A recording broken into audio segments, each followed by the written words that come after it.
Olá, você assiste o programa Nova Cidade, Ideias para uma Nova Cidade. Hoje entrevistamos Regina Monteiro, do Movimento Defenda São Paulo.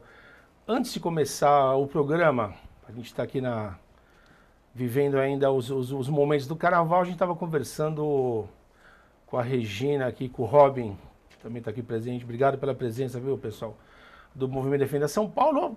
Antes da gente entrar no nosso assunto, vamos pegar uma rebarba do Carnaval, que a conversa estava interessante. Regina, o que você achou do Carnaval, daquela polêmica toda, do Carnaval, que foi bom, não foi bom? O que você achou? Para começar, eu acho que é bacana o pessoal ir para a rua, porque é o lugar onde o povo tem que estar, né? A gente ter esses blocos de rua novamente, que a gente lembra do Corso, quando era criança e tal. Na minha opinião, eu acho que é muito complicado ter um lugarzinho da moda agora e todo mundo para lá. E, como a gente estava conversando, não é cultural ainda do paulistano, né?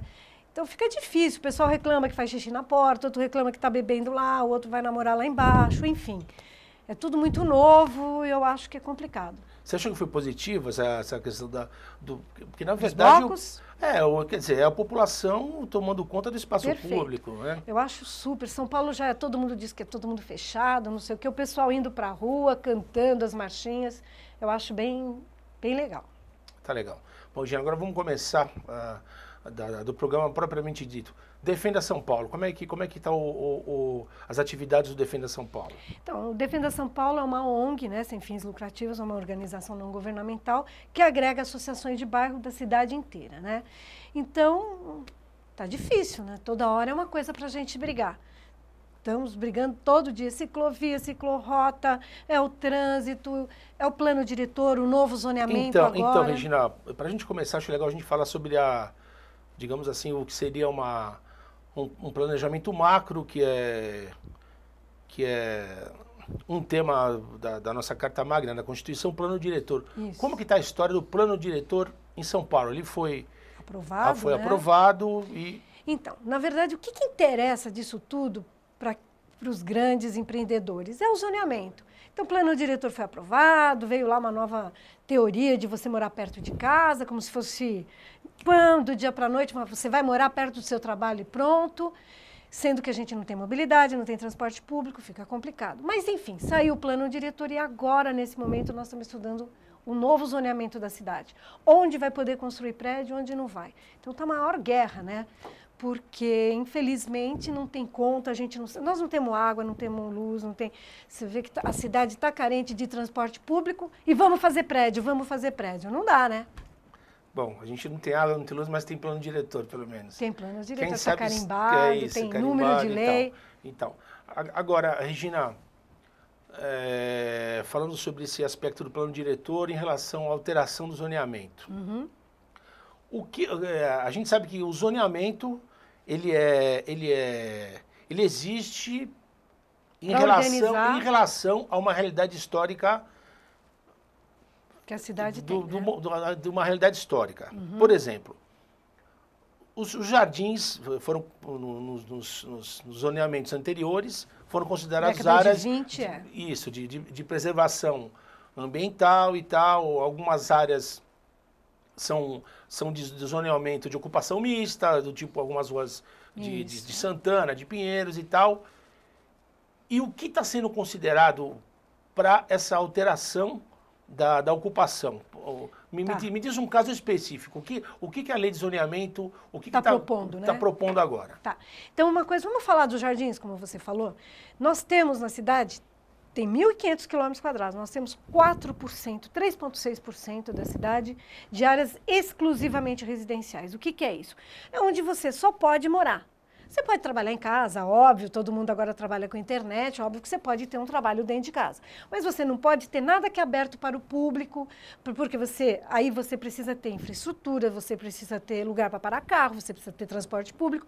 E essas zonas que são estritamente residenciais, elas têm um aspecto diferente para a cidade. Elas são áreas necessárias para a cidade, até chama de unidade ambiental da cidade. Por quê? Sim.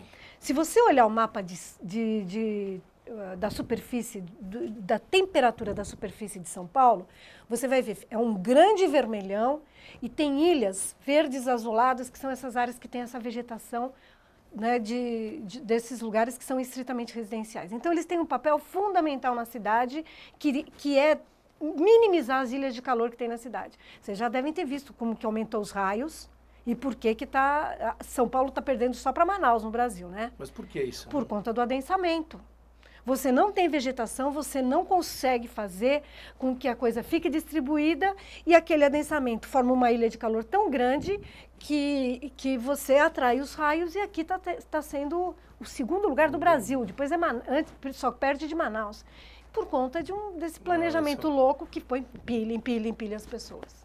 E essa alteração no zoneamento, vocês estão prevendo que ela vai atingir esses lugares que são hoje... Eles estão querendo comer pelas bordas, porque o que acontece? Como essas áreas de jardins exclusivamente residenciais ficam nesse centro expandido, óbvio que tem que passar algum carro, tem que ter, né, alguma movimentação. Pacaembu tem ruas que são de maior densidade, outras você não pode, de maior densidade de tráfego. Então, você, apesar de ter o trânsito, você não precisa mudar as atividades de uma forma que você pode abrir casa noturna, entendeu? Açougue, padaria, supermercado. Ou derrubar casa e construir prédio, exatamente, por exemplo. Construir prédio. Para quê? Você pode ter atividades em alguns lugares, que a gente chama de corredores, que sejam compatíveis com a área de morar, né? Agora, eles querem mudar isso, que é muito ruim, desses lugares que são apenas trânsito de passagem e que tem essa característica, essa permeabilidade, essa arborização, e colocar, por exemplo, um supermercado. Vê se tem cabimento. Supermercado atrai trânsito, carga e descarga, caminhão. Como é que vai fazer? Gerador. Como é que vai fazer num lugar que não tem infraestrutura para isso? Não, sem contar que essas grandes unidades de comércio, eles acabam com o comércio... Local. Com comércio local, né? Sem contar Sabe que em várias cidades do mundo existe o relatório de impacto financeiro. O que aquele empreendimento vai trazer que destrói o comérciozinho local. Então, se tem, antigamente, né, a gente via mais, ainda temos, mas a gente via mais. Era quitandinha, era ali um distribuidor de bebidas, vem um grande... Acaba. Acaba. É que nas farmácias de bairro, né, você tinha várias... Pois é, você tem essas aí vem redes, aquelas grandalhonas de rede. Como que o cara vai concorrer, né? Não vai, não concorre, morre. Então, isso não é pensado na cidade. Isso que devia estar lá no plano diretor não está. Ele viabiliza essas encrencas todas e a cidade, depois o morador fica em conflito.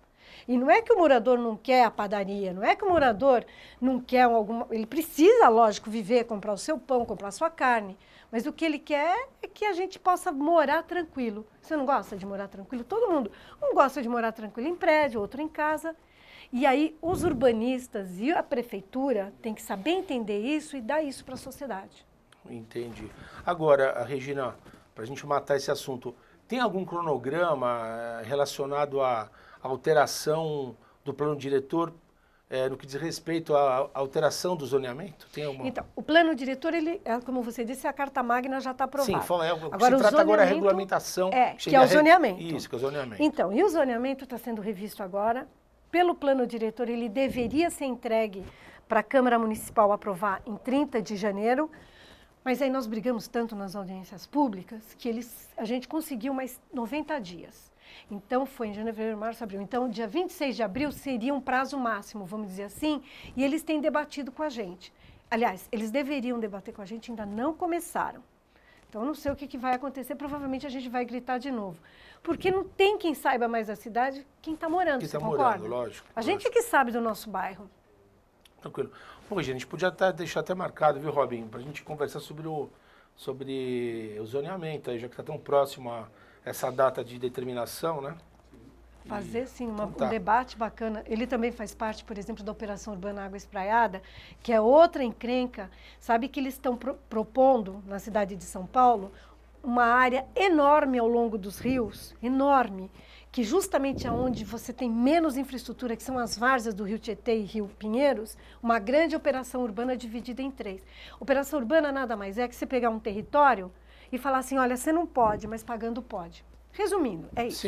Sim, tá? sim. Porque eles alegam que tem que ter uma requalificação, enfim, pode se alegar o que for, mas infelizmente todas as 4 operações urbanas que a gente tem em São Paulo, é só isso, pagando pode. A operação urbana ela é feita para isso, em qualquer lugar do mundo. Deveria ser para requalificar. A cidade se reconstruindo, agora o critério com que isso é feito que tem que ser motivo de debate. Tudo bem.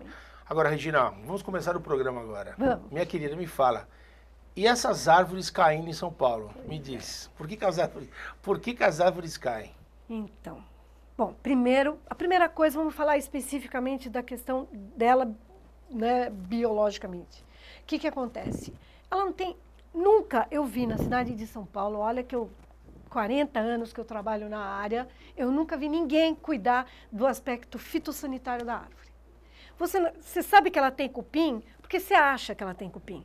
Você sabe que ela está morrendo porque você acha que ela está morrendo, porque o poder público que devia estar cuidando, aquela que está na rua, hein? Não estou nem falando daquelas que estão dentro do seu imóvel. Porque você acha, porque a prefeitura nunca fez um diagnóstico e fala assim, olha, aqui está isso. Não, é sempre o munícipe, o cidadão que vai lá e fala, olha, corta a minha árvore, porque ela está morrendo. Olha, corta a minha árvore, porque ela vai cair no meu carro. Sim, agora, deixa eu fazer uma pergunta. Faça. Porque eu já tive escritórios em vários lugares, e tenho escritório, eu já passei por isso. Você manda uma notificação que tem uma árvore gigantesca de 70 anos, que se cair mata 50 negros. Cara, né? E você não pode fazer nada. Agora, por que tem essa demora em São Paulo? Porque não tem infraestrutura dentro do poder público para isso. Cada subprefeitura, que hoje são 32 subprefeituras, tem um engenheiro agrônomo. Esse cara tem que dar conta de tudo. E mesmo assim, tem lugar que é tombado pelo patrimônio histórico, como os Jardins, como o Pacaembu, como o Alto da Lapa, enfim. Que é pior ainda. Que é pior ainda porque você tem que passar em outras instâncias. Mas se você tivesse ali na gaveta, você abre a gaveta e fala, olha, essa árvore está ruim mesmo, seria preventivo. Você não precisava do cidadão ir lá, olha, minha árvore vai cair.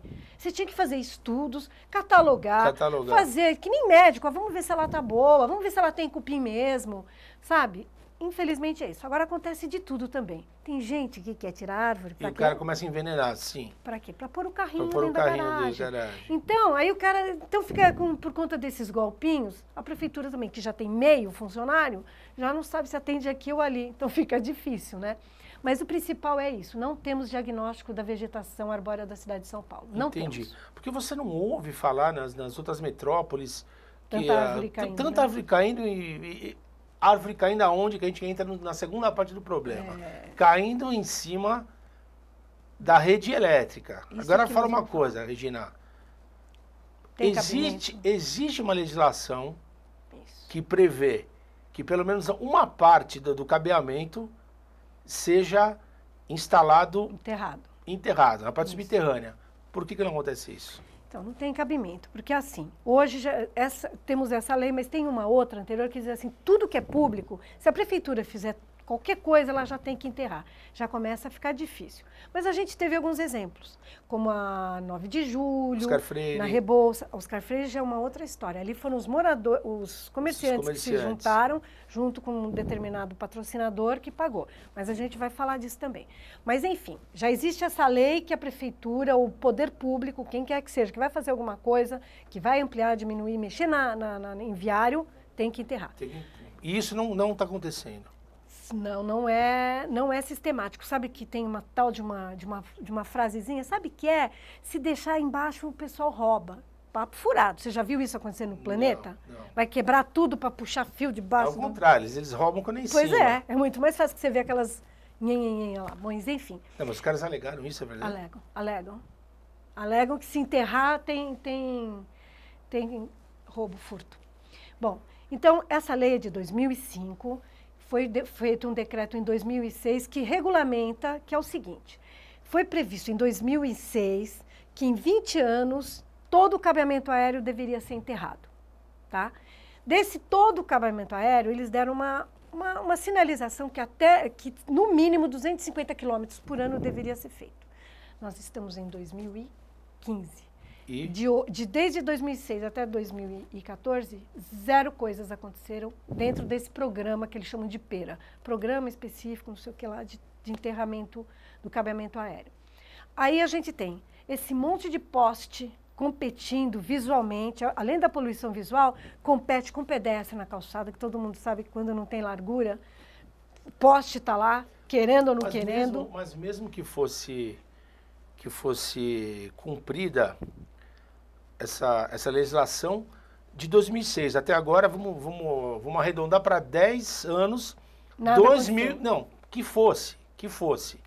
2.500 quilômetros de cabo. Isso do montante total do que existe de fiação é... Não seria muita coisa, mas eu acho que o centro expandido, onde tem o maior número de vegetação, você podia priorizar onde tem vegetação, a gente já teria 90% da coisa eliminada. Entendi. Sabe, pega os bairros, começa pelos bairros densamente arborizados, você tirava. Com certeza você não tem 2.500 quilômetros de vias arborizadas como nos Jardins, que é onde está caindo Perdizes, Pacaembu, no Brooklyn, enfim, onde tem a vegetação, Lapa, né, que está caindo e você viu as coisas, gente morrendo, enfim. Se começasse priorizando as áreas densamente arborizadas, pronto. Porque a Eletropaulo vai me dizer que o custo para a Eletropaulo de ficar fazendo a manutenção, cortando as árvores daquele jeito que elas ficam coitadinhas, todas assim em V, caindo para cá, caindo para lá. Eles, para manter isso, não vai me dizer que é muito melhor fazer enterramento? Que coisa estranha é essa? Não tem cabimento. Porque os caras acham que vai custar mais caro e... Não, eles sabem direitinho quanto custa, porque isso é uma guerra antiga de toda a sociedade. Nós, mesmo pelo Defenda São Paulo, já tivemos entraves, sabe, sérios com eles. Eles já fizeram cartilhinha. Não adianta, não é cartilha. Porque tem uma coisa que é importante lembrar, que é o seguinte, se eles rebaixarem o cabeamento, o morador tem que rebaixar a entrada dele também. Porque hoje aqui a gente tem aqueles postinhos. Sai por cima, que certo. sai por cima. Ele também vai ter que fazer alguma coisa para ir buscar o fio lá embaixo, certo? Que é pouca coisa, na verdade. Que é pouca o cara puxar de... Em vez de ele comprar um poste, ele compra um cabeamento, um cano que vai para baixo. Então, pronto. todos os existentes vão ter que ser trocados. Então, quer dizer, o cidadão já ia ter o seu próprio ônus, vamos dizer assim, ele ia entrar com a parte dele. A Eletropaulo faria a parte dela. Aí, eles falam o seguinte, que se eles fizerem isso, eles vão repassar o custo para o consumidor. Como é que é isso? Eles é que vão sair ganhando, eles é que vão enterrar o cabeamento. Quer ver uma outra coisa? A gente viu há uma semana, não foi muito, o ônibus bateu no poste. Caiu um transformador na cabeça do cobrador. Então, caíram dois, né? Ou seja, já estava super esquisita essa história. Meia boca, né? Como é que tem dois transformadores no poste? Aquilo já devia estar assim. E o troço é tão pesado que, além de cair, furou o ônibus e machucou o cobrador. Tem alguma coisa estranha, aquele negócio pendurado não está certo. Você concorda?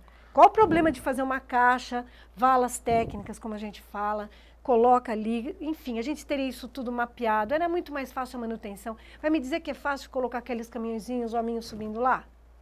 Agora, Regina, outra coisa. Se eu quiser colocar um fio no poste, para quem que eu pago o aluguel? Para o Estado ou para o governo?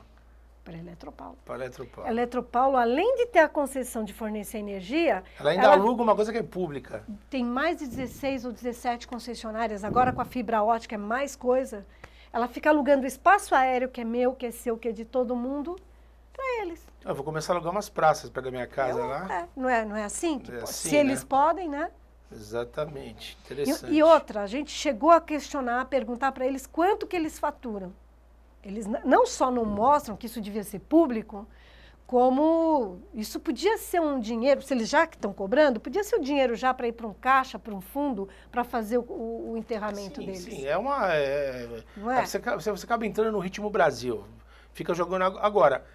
Praticamente, Regina, o que dá para se fazer? Fica esse jogo de empurra, não, que vão roubar, que vão não sei o quê. O que de prático pode ser feito? Porque já morreu um monte de nego aí de carro, aqui tranquilamente. É baixaria total, né? O cara vai abrir a porta... morre eletrocutado, bicho. Com medo da árvore cair em cima. Não, tá louco. Ele só saiu porque a árvore ia cair em cima da cabeça dele. Não, o cenário é dantesco, ele vê um fio... A gente tá rindo, mas é grave. Não, mas é o Brasil. O cara cai uma árvore em cima, ele vê um fio cair em cima. Ele não sabe se corre ou se Ele olha pra frente, ele vê o transformador caindo em cima do ônibus. Ele vai fazer o quê? Tá caindo o céu na nossa cabeça e... Então, o que dá para fazer? O que dá para fazer? O que dá para fazer é o seguinte. Primeiro, que um administrador público tem que ter vontade política. Para começar, o poste está na calçada que é de quem? Da prefeitura. Como é que a prefeitura não consegue, no mínimo, eu estou falando todas as possibilidades, tá? Se ele está ali de graça, já era mais um tipo de recurso... Que ele tomasse conta da vegetação ali, pronto.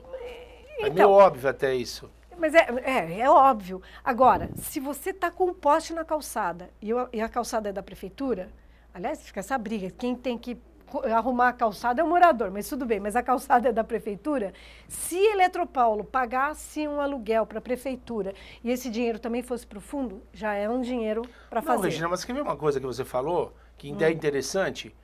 Eu não vou dizer que da empresa distribuidora de energia que ela cuide de toda a vegetação de São Paulo, mas aonde tem interesse conflitante, onde tem uma árvore... Ela devia saber se tem cupim, pelo menos, né? Isso, exatamente. Ela devia fazer um diagnóstico sério do estado fitossanitário daquilo que ela vai cortando e arreganhando. Não, assim, ou daquilo que vai acabar atrapalhando, afetando a própria operação dela, né? Porque eu acho que é um prejuízo maluco. Quantos, né, passa dia e noite, todo mundo sem luz, porque a árvore caiu e derrubou a rede elétrica. Vai me dizer que eles não estão tendo prejuízo? Isso ainda é mais barato do que eles enterrarem a fiação? Não é possível. Que fosse feito, que eles cumpram aquilo que já está aprovado desde 2006, desde né? Que você 2006, disse, quer dizer... Porque aquilo que a gente mensura, né, que eles falam que o custo é de 2 bilhões por quilômetro, eles ficam falando um número maluco entendi. lá, 2 bilhões por quilômetro, sabe? É uma coisa que fica um número assim meio maluco, astronômico, né? Mas e daí? O que custa? Isso a gente mensura, é uma vida. Como é que faz? Onde tem árvore, que tá óbvio que vai cair a árvore, se ela está em formato de V, que ela não tem poda sistemática, se a gente não sabe se ela está com doença ou não, óbvio que ela vai cair. Ainda mais agora que, resultando desse número enorme de raios, tá aumentando. Entendi. Pô, Gina, isso era uma coisa para a gente até organizar aí um fórum para ver quem que resolve, porque cai árvore, morre gente e ninguém faz nada. Um joga para a prefeitura, outro joga para o estado, outro joga para a companhia elétrica. Coitada da família que provavelmente vai entrar com alguma ação contra alguém e não vai achar quem é o alguém. Não tem o alguém. Eles vão culpar a árvore. Aliás, por ela existir, né? Aliás, já você vai ver que vão mandar tirar todas as árvores assassinas da cidade. Mas é o que... Se você pensar na realidade brasileira, eles vão culpar a corda estoura no mais fraco. Se não for o morador, hein? Que está na frente porque sei lá o quê. Eles vão começar a plantar samambaia. Tudo bem. Você viu que o pessoal, os moradores já estão colocando essa árvore, está condenada, não para embaixo. O morador já está fazendo isso. Não, é absurdo, é absurdo. Bom, Regina, eu te agradeço pela presença. A gente podia já deixar marcado aí uma outra conversa sobre isso e as outras... E falar bastante do zoneamento, porque isso decorre várias outras coisas, porque o zoneamento não deixa de ser um planejamento micro, né, da cidade. Então, se você, na verdade, tem essa coisa desse cabeamento aéreo, por exemplo, às vezes você está aqui formando um novo bairro, a luz está aqui, e você deixa fazer aqui uma nova cidade, como agora eles estão fazendo, né, que são as EIs, que são os lugares para habitação de interesse social. Então, a água acaba aqui, o esgoto acaba aqui, a Eletropaulo está aqui, e aqui está saindo um novo empreendimento que tem um caráter específico de habitação de interesse social. E aí, quem que vai pagar isso para chegar daqui a aqui? E o viário?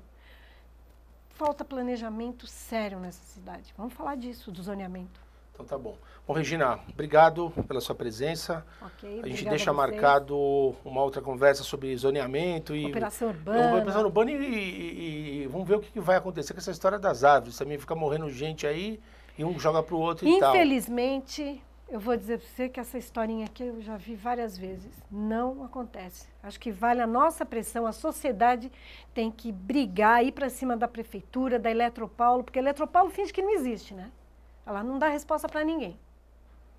Ok. Então tá legal, muito obrigado. Bom, gente, o programa Nova Cidade fica por aqui e eu deixo para a gente pensar no ar uma frase aqui do Robin, do Defenda São Paulo, que a gente estava conversando antes de começar o programa, sobre a questão do carnaval. Antes de a população tomar conta das ruas para fazer a sua festa de carnaval, os comerciantes também invadiram os bairros e, por muitas vezes, desrespeitando aí a comunidade local, ok? Nova Cidade fica por aqui, a gente volta semana que vem.